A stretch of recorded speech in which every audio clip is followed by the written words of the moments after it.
Most traders want to make money in the markets in a way that looks like this. But invariably what they tend to end up getting is an account that looks like that. Now what goes wrong in this situation? How do you bridge the gap between what you get and what you actually want? This module is all about what you need to do to turn this into this. It's actually a secret recipe of 3 ingredients that you need to be consistently successful in the markets, and it is not obvious unless someone points it out to you.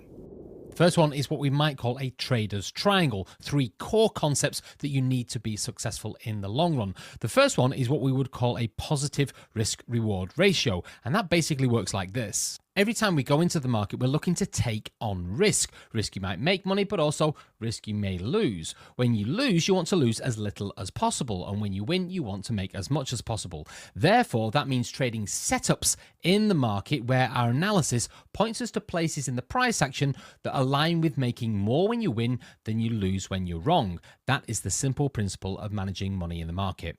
The second thing is to always trade with a clear market setup. Now, we know that markets are made up of humans, and those humans repeat the same forms of behavior over and over again. We can see that in the price action. You can see this euro dollar chart here, this triangle here. That type of footprint is something that you can learn to anticipate as a trader. And once you get good at doing it, you can use that as part of your trading edge in the market.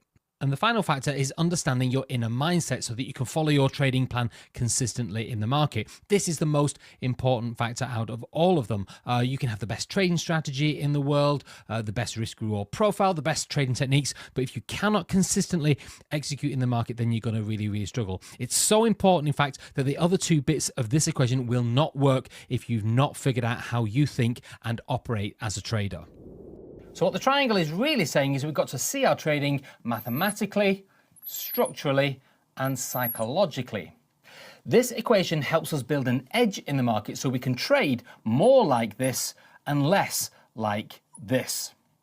But the story doesn't end there. This is only just scratching the surface. In the rest of this module, we're going to dig into each of these concepts in more detail.